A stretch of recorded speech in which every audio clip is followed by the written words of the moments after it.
नमस्कार दोस्तों। Ocean network में आपका स्वागत है। मैं हूं ओमकार चौधरी।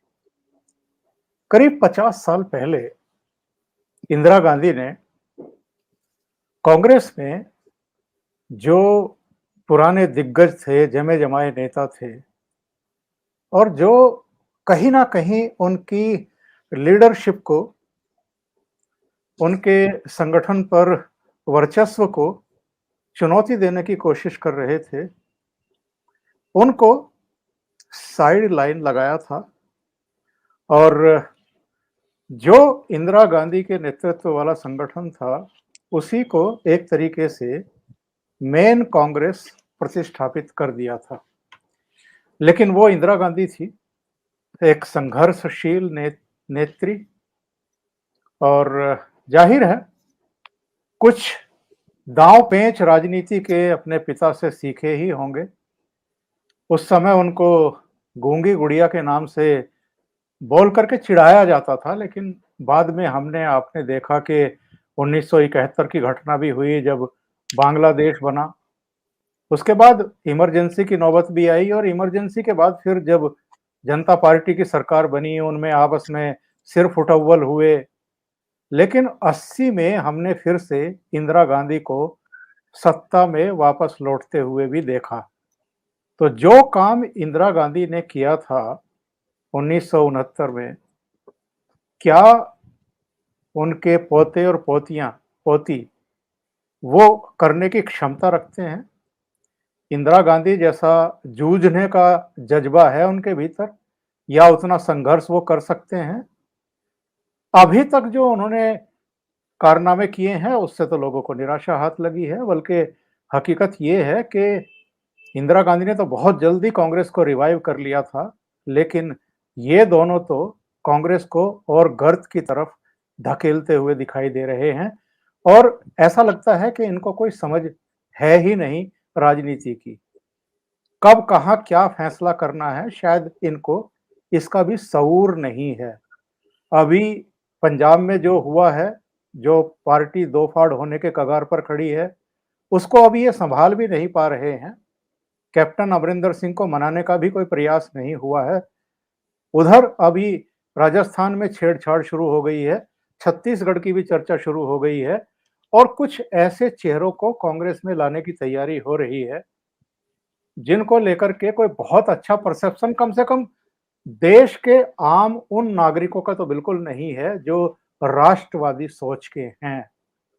क्योंकि इनमें से एक तो ऐसे हैं जो जेएनयू में स्टूडेंट यूनियन के लीडर रहते हुए टुकड़े टुकड़े गैंग के साथ खड़े होकर के आपत्तिजनक नारे लगाते हुए वीडियो पर कैप्चर हुए थे। तो कांग्रेस जा किधर रही है और जो चुनौतियां हैं, क्या ये उनको समझ भी पा रहे हैं? और इंदिरा गांधी से जब हम तुलना करते हैं तो क्या उसके ये पासंग भी हैं, ये संभाल भी पाएंगे चीजों को? इस पर चर्चा करने के लिए मेरे साथ एक खास मेहमान जुड़ रहे हैं, भाऊ तोरसेकर दुबई से। भाऊ प्रणाम। नमस्कार। भाऊ, मैंने अपने इंट्रोडक्शन में इनकी तुलना इंदिरा गांधी से करने की कोशिश की है। हालांकि आप इसको नादानी समझेंगे और हंसेंगे, लेकिन आप क्या कहेंगे जो इस समय सूरत हाल है? ये ठीक है कि कांग्रेस के जमे जमाए दिग्गज नेता, बड़े नेता, बड़ी उम्र के नेता इनको पसंद नहीं करते हैं। इनकी क्षमता को लेकर के, इनकी एबिलिटी को लेकर के उनके मन में तमाम तरह की शंकाएं हैं और वो गैर वाजिब नहीं है, वो सही है। लेकिन ये उनके अनुभवों को, उनकी उम्र को और उनकी शंकाओं को दरकिनार करके जिस तरीके से अपनी पसंद के लीडर को आगे लेकर के आ रहे हैं, उससे कांग्रेस का कबाड़ा होगा या कुछ सुधार होगा?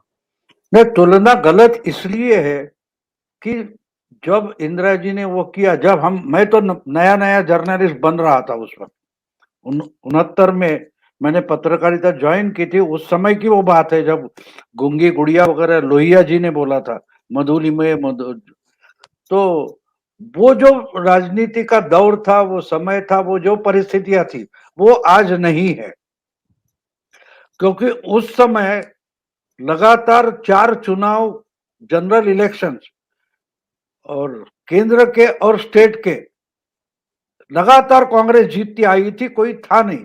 हाँ, लेकिन गठबंधन की राजनीति शुरू हो गई थी और 67 में इंदिरा जी के नेतृत्व में, यानी प्राइम मिनिस्टर के नेतृत्व में जो चौथा जनरल इलेक्शन हुआ था, और कांग्रेस ने मानो 14 में जिस ढंग से मोदी को बहुमत मिला, यानी किमान कम से कम बहुमत मिला है कि 272 चाहिए, 282 मिल गए।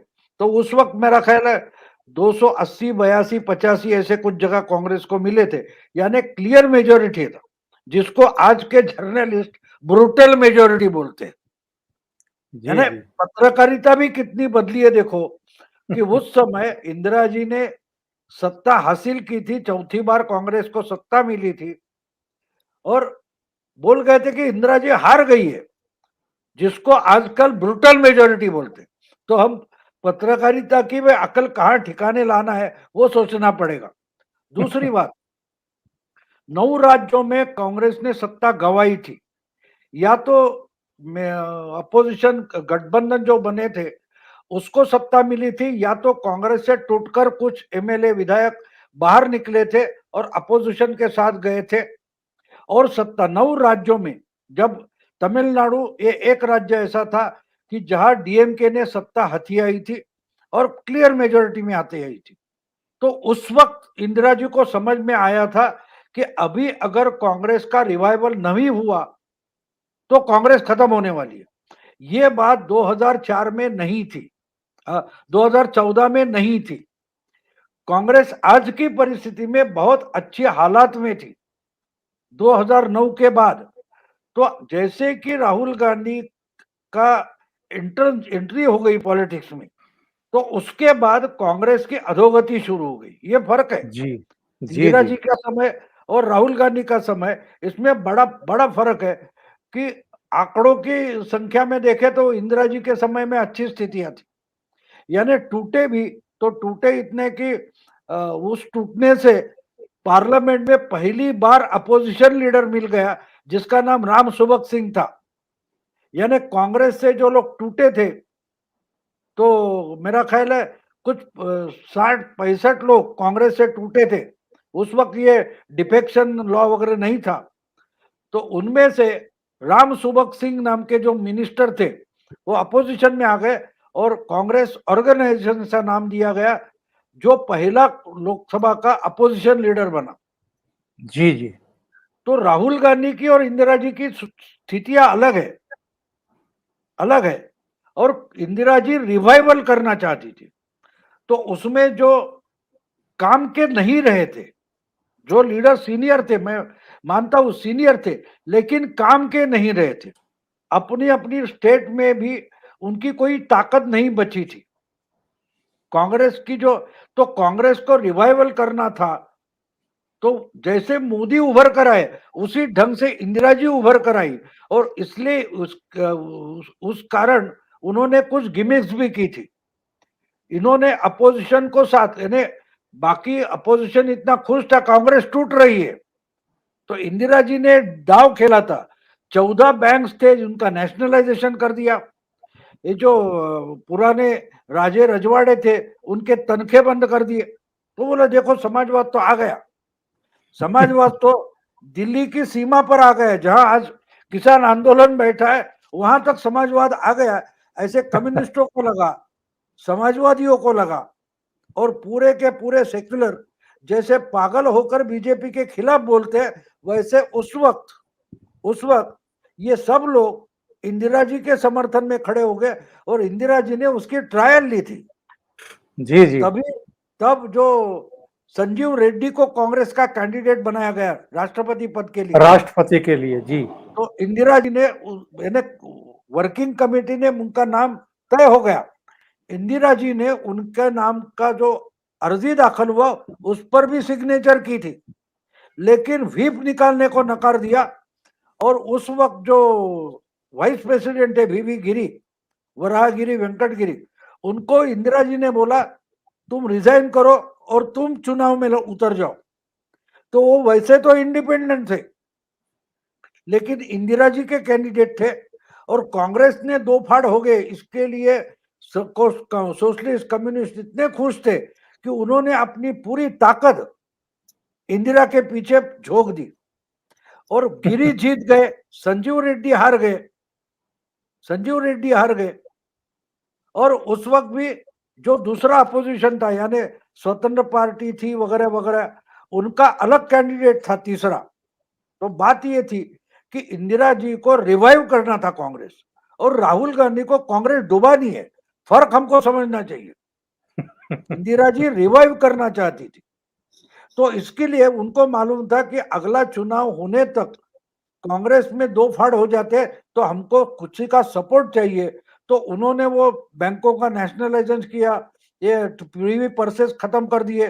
तो सोशलिस्ट लेफ्टिस्ट जो थे वो पूरे के पूरे इनके समर्थन में आ गए। और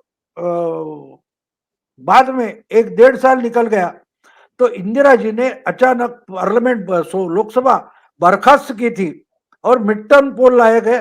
तो जिन्होंने कल तक इनका समर्थन किया था वो तो अभी इनके खिलाफ बोलेंगे क्या? और इंदिरा जी की इतनी अच्छी इमेज बनाने में अगर सबसे बड़ा योगदान था तो वो सब लेफ्टिस्ट पार्टियां थी, सेक्युलर पार्टियां थी, उनका था। और मुझे अभी भी याद इसलिए कि मैं तो नया नया पत्रकार बना था, उस वक्त पूना में दो सोशलिस्ट पार्टियां थी उस वक्त, एक पीएसपी थी और एक एसएसपी थी। जी दोनों जी का पार्टी अधिवेशन पूना में चल रहा था। वो 3-4 दिन का जो अधिवेशन था वो लपेट कर ये भाग गए दिल्ली सब, क्योंकि उनको समझ में आ गया कि इंदिरा जी ने हमको दगा दिया है। तो बाद में जिनके खिलाफ इंदिरा जी को ताकत दी थी उनको ही साथ लेने के लिए, यानी जनसंघ था, स्वतंत्र पार्टी थी, या कांग्रेस ऑर्गेनाइजेशन थी, उनको इकट्ठा लाने के लिए ये लोगों की कोशिश शुरू हो गई। तो इंदिरा जी ने सबसे बड़ा अगर काम क्या किया था तो अपोजिशन जो दुबला था उनमें ही और 2-3 टुकड़े कर दी। ये राहुल गांधी ने नहीं किया है। राहुल गांधी अपोजिशन में भी टुकड़े, यानी मोदी के अपोजिशन को यूनाइट होना चाहिए तो उसमें जितने टुकड़े हो सकते हैं वो कर रहे हैं। इसलिए ये तुलना गलत होगी। और ये तो दादी दादी दादी बोलते रहते, प्रियंका हो या राहुल हो, इनको अपनी दादी क्या चीज थी इसका ही पता नहीं। कांग्रेस की बात दूर रखो, इनको आज तक पता नहीं है कि हमारी दादी क्या थी। कम से कम दादी और उनकी राजनीति समझने की कोशिश करते तो भी इससे अच्छा कुछ कर सकते थे।